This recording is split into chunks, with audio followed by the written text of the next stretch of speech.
Claude is a wonderful tool, and today I'll be explaining to you all its features for finance and FP&A. We're going to be covering every model available in Claude right now, and all of the features, including artifacts, connectors, cloud design, and more.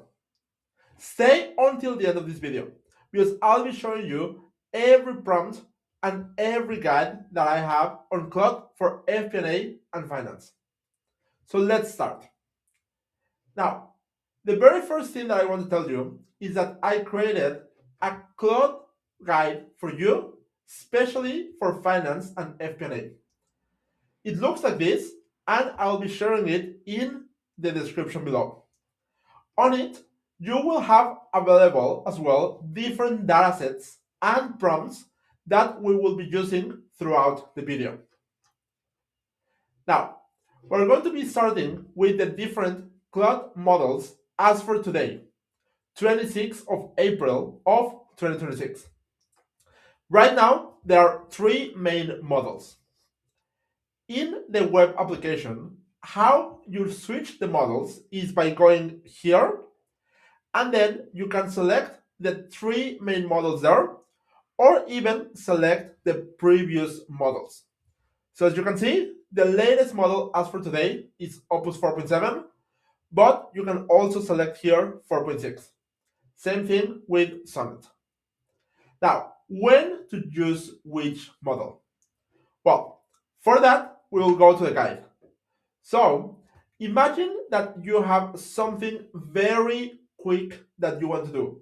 Maybe categorize some transactions or some quick memo drafts. I'll recommend then Haiku because it's the fastest model.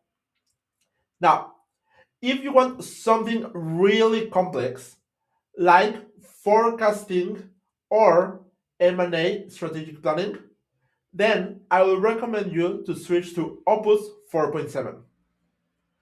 And instead, if you want something in the middle, so basically the right balance between speed and power, then I'll recommend you Sonnet 4.6. Overall, I recommend you always to start with Sonnet 4.6, and if you want something more advanced, then go to Opus 4.7.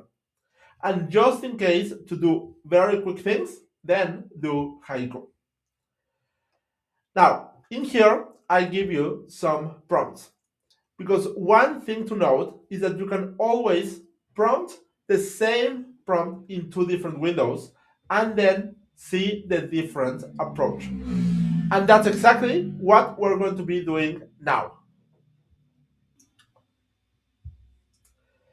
We will be sending the exact same prompt, but in one screen, we're going to be using Opus 4.7, and in the other one, Sonnet. So let's see exactly the difference between the outputs.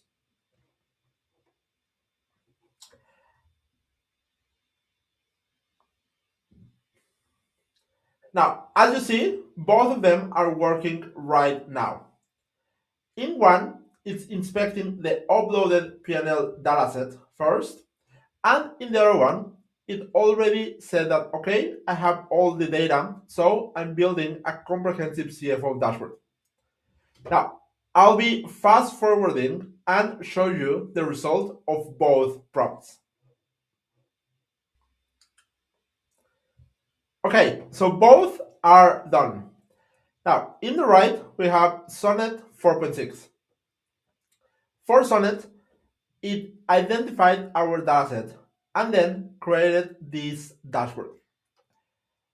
Now, as you can see, it included already some graphs and it's really interactive. So it has the root cause analysis, the strategic scenarios, action plan and recovery, and also trend analysis.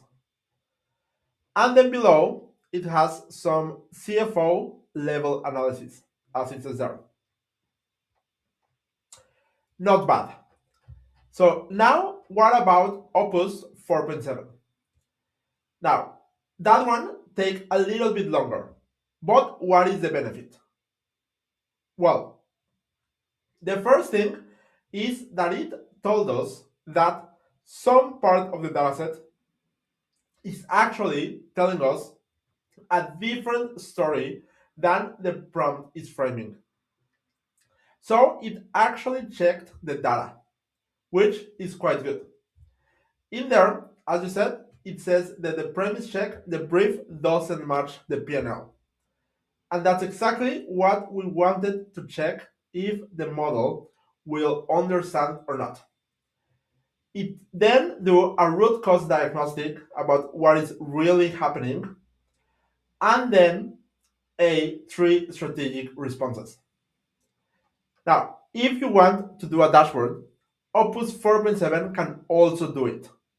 But the main takeaway is that the most advanced model will be reasoning over the problem first and then creating the output.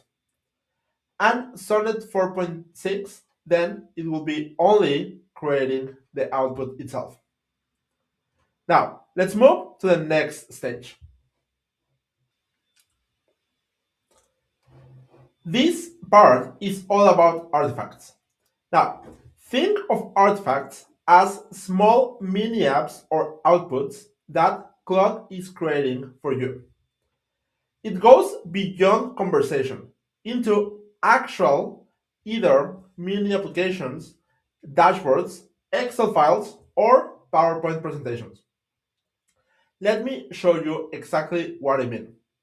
Now, in the file that I'll be sharing with you, then let's copy this prompt. And let's go to Claude. Now, if we say that, then what we want is to add the data that you can do by going to the plus sign here and then add files. And then we will be adding the dataset that you can download from the guide. So let me do that now for us.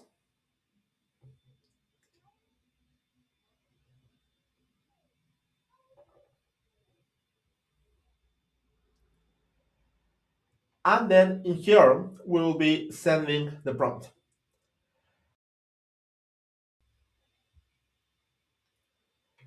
So now we got our result. Now, as you can see, it only took that exact same prompt and data. What Claude did was analyzing our dataset and then creating this board pack. And you can see it on the right. Now you can move it in here to make it a little bit bigger. And in here, you can click and select either download or publish artifact. These two options are quite important. If you click download, then it will go to your downloads as a standalone HTML file. Now, I have already done it in here and I have opened it here. So basically, this is a file that you can share across your organization and it stays yours. So it's basically like an Excel file that you share with different stakeholders.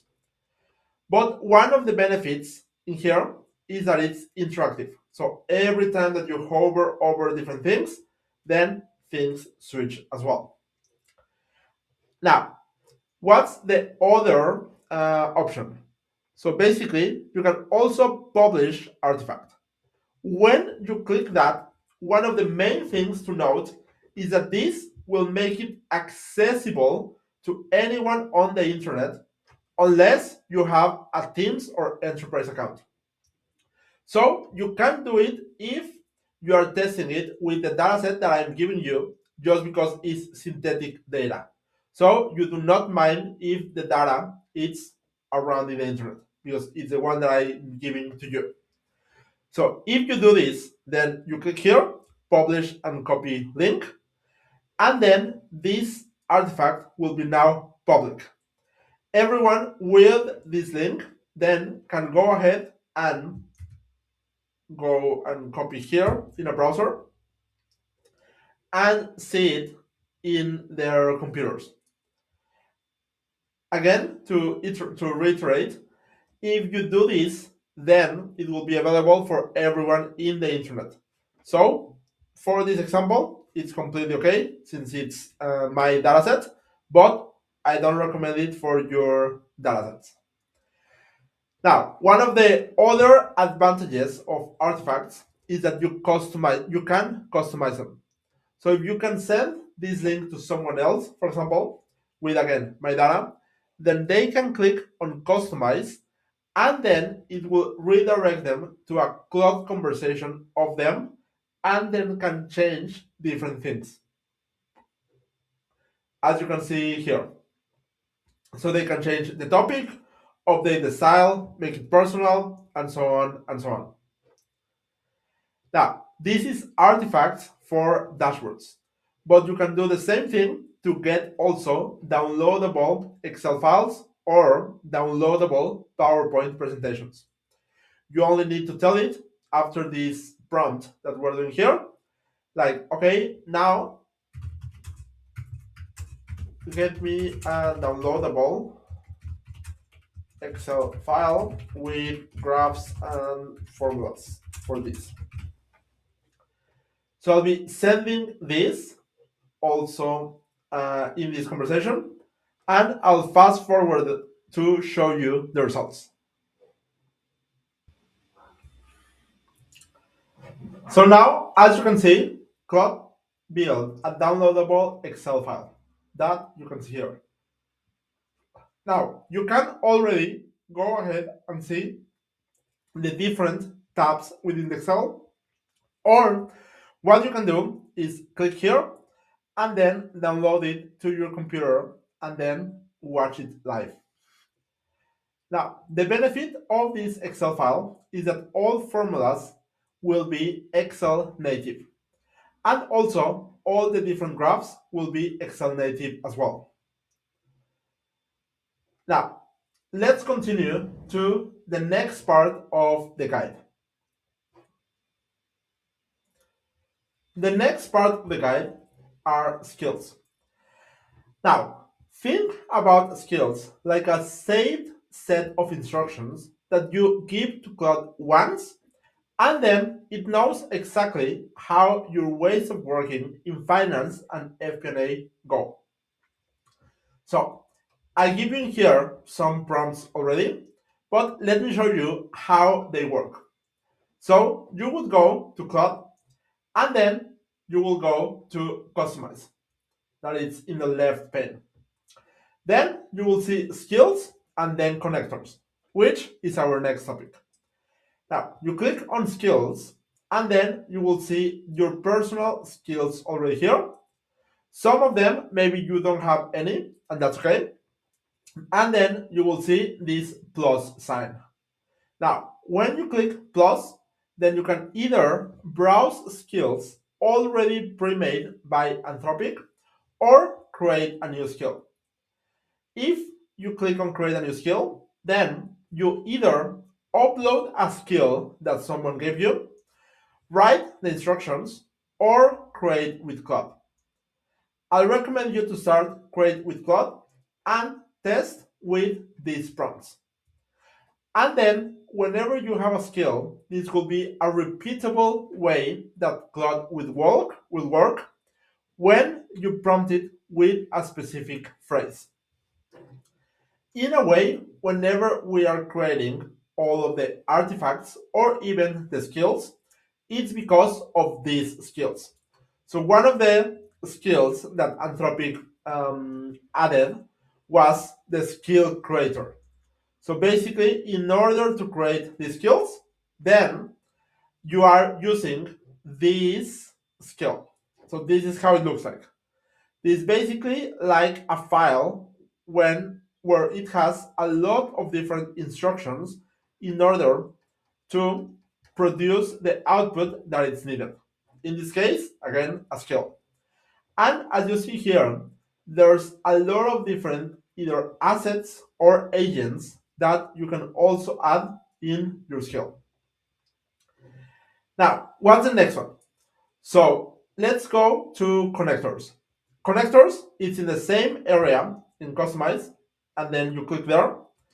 And the benefit of connectors is that you can connect to your different applications, ERP systems, and other apps that you use. So you will go here, you will go to plus, and then I recommend you to do browse connectors. Now, in here, then you can browse for all of the different connectors that exist in the directory. So let's say if you use Oracle NetSuite, then you can type Oracle NetSuite. And let me show you actually with just NetSuite. Yeah, so here it is. And with Oracle NetSuite, let's say it's called just NetSuite, and then it's basically this scalable way to connect Claude and NetSuite to use their dataset. So you will go in here and connect, and then add your username and password and all those things that you need to connect. Now, if you go back here and you test another one, so let's say there's this data lake that is quite famous called Snowflake. Then again, you just need to type Snowflake. You click here, and again, you click connect, and it will redirect you to paste, let's say, the server URL there, the O authenticator client ID, and so on and so on. Now, there are many different connectors in here, so I recommend you to just search for them and see which one fits your needs. Now, we skipped projects, but projects, basically, they are available in the guide that I'll give you as well, and also in the left pane. Now, in here, you go there and then go to projects, and think of projects as a way to organize all of your chats. So when you click plus new project, and then you can do, let's say, this one, it's about FP&A commentary. You can describe your goal in there, or just click create project. And then in there, you will be adding all of the conversations about that same topic. You can add instructions to tailor Claude responses and also files. So if you have a certain way that you want your FP&A commentary to go with, then you can add it in there, either it's files or instructions. And then you can prompt it in there with new data set that you can add in here in order to create that commentary. So that's basically all of these features. Now, there are several different products that Claude has, like Claude Design, Code, Cowork, Claude in Excel, or PowerPoint. I have some separate guides on all of these products. So I'll be giving you also the links of those ones. But thank you so much for watching this video about Claude for Finance and FP&A. See you next time.